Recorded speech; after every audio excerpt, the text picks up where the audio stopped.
I want you to picture this. You wake up, you get yourself ready for work at your job that you hate, you come home, then you eat dinner, and then you go to bed, and then you do it all over again and all over again. And while you lay right there at your bed at night, you think to yourself wondering, God, what am I supposed to be doing with my life? Now, maybe that's you because you've been searching for the answers all the time. You've been reading scripture, you've been praying, and you've been asking for signs, but you still feel stuck, unsure of what your true purpose is. I get it. I've been right there. But I want to tell you something right now. God is not trying to hide his purpose from you. He wants you to walk in it. Now, I know you've been asking these questions right now. How do I actually know what God's purpose is for my life? And God, what are the signs that I should be seeing to know if I'm on the actual right path? I know right now you feel like you're just waiting and you're just constantly trying to figure out, God, what do you want me to do? But I want you to stick with me because by the end of this video, you're going to have the clarity, the confidence, and most importantly, a renewed faith that God is guiding you every step of the way towards your unique purpose. I'm Rod Brown, and this is The Nourishing Word. Now, before we talk about your specific purpose, let's get one thing straight. God has a purpose for every single believer, and it starts right here. Romans chapter 8, verse 28 says, "We know that all things work together for the good of those who love God, who are called according to his purpose." That means that God has a much bigger plan than just your job, than just the career that you're chasing right now, or even all the goals that you've been setting for yourself. His first and most important purpose for you is to know him, to love him, and to reflect on his love to others. That is your purpose. Jesus makes this clear in Matthew chapter 22, verse 37 through 39. He said to him, "Love the Lord your God with all your heart, with all your soul, and with all your mind. This is the greatest and most important command. The second is like it. Love your neighbor as yourself." That's your foundation. If you're walking in God's love and reflecting his love upon others, then you're already walking in purpose. But now let's talk about what you probably clicked on this video to hear, how God reveals his unique plan for you. Okay, pay attention because I really don't want you to miss out on this part. If you've been sitting there wondering to yourself, God, I've been serving you. I've been spreading your word. I've been doing everything you asked me to do. So how do I find my unique purpose for my life? Now, I can't specifically answer that for you, but I want to share some powerful ways that I started to discover my unique purpose for my life and my calling for my life. First, pray and listen to God's guidance. James chapter 1, verse 5 tells us, "Now, if any of you lacks wisdom, he should ask God, who gives to all generously and ungrudgingly, and it will be given to him." That means if you're confused about your unique purpose, then ask God. But here's the key. Prayer isn't just about talking or about begging him for things. It's also about taking a moment and listening. Sometimes we expect God to just send us some big dramatic sign, but often he speaks through his word, through wise counsel in our lives, and also through those quiet moments when we are truly seeking him. Next, I want you to pay attention to your gifts and your passions. 1 Peter chapter 4, verse 10 says, "Just as each one of us has received a gift, use it to serve others as good stewards of the varied grace of God." God often reveals our purpose through the passions that he's placed in every single one of us. What do you love doing? What comes naturally to you? What breaks your heart in a way that makes you want to take action? My passion and interest since I was such a little kid was always tech. Therefore, I knew that I would be pursuing something related to tech where I can utilize the God-given talents that He placed upon me. Yes, the road was tough. I stumbled. I fell. I was fired many times, or I was told that I'm not good enough.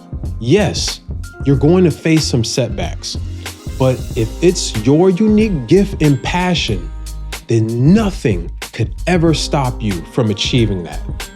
Your gifts are clues to your unique calling in your life. Now, the last point right here is very important, so please listen up. You need to take action and trust the process. Now, I'm going to be 100% honest with some of you. You are lazy. Yeah, I said it. You are lazy because you expect God to hand you every single thing on a silver platter. You don't want to take the necessary steps towards God and His God-given talents that He gave you. Your impatience and constantly yearning instant gratification like on social media will make you fail the process. When are you going to stop? And when are you going to start doing? Many people get stuck because they're waiting for God to just hand them the full roadmap with every single step that they should be doing without needing to do any of the work. But God usually reveals purpose when you take accountability and you take the necessary steps for yourself. You've got to take that step of faith and do the work.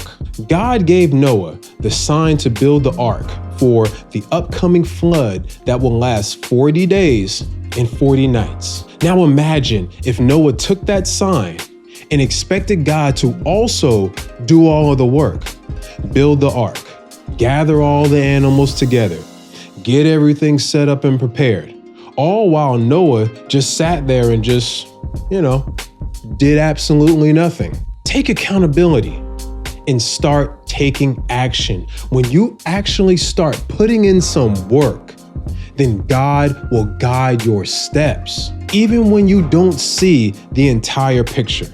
Proverbs chapter 16 verse 9 says, "A person's heart plans his way, but the Lord determines his steps." So if you feel a nudge towards those gifts, those talents, those passions, serving in a ministry, or even stepping into something new, take that step. God will guide you as you move. Here's the hard part for some of you. Sometimes discovering your purpose feels like a waiting game. Like it feels like the longest wait ever. You've prayed. You've asked God for direction. You've asked God to show you a sign, and it feels like nothing is happening. Now, I want you to hear this based on my past experiences, okay? Waiting is not wasting. For example, Moses waited 40 years in the desert before leading Israel, okay? Here's another one. Joseph waited in prison before stepping into his destiny. Even Jesus Christ waited 30 years before stepping into his ministry. Now, why is that? Because God uses waiting seasons to prepare us. It says it right there in Proverbs chapter 3 through 5 and 6. It's the perfect example on how God uses us during waiting seasons. And it says, trust in the Lord with all your heart. Let me repeat that. All your heart, and do not rely on your own understanding. In all your ways, know him, and he will make your paths straight. You see, let's break it down. To rely on something, it's a synonym for trust. Trusting means to lean on it as if it were like a crutch. Okay, verse 6.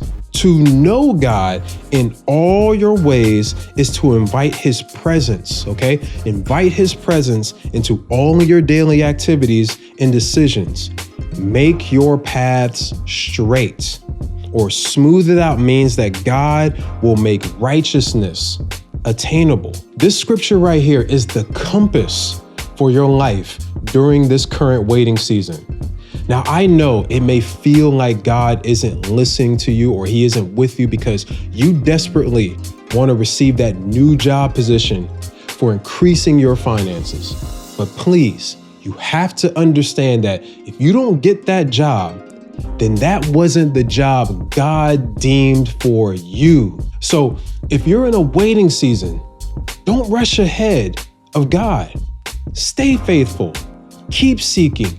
God is working behind the scenes, even when you don't even see it behind you. Now, this part right here is very personal to my heart. I've had so many doors shut in my life. I was yearning for different job positions because I wasn't making a lot of money in my 20s.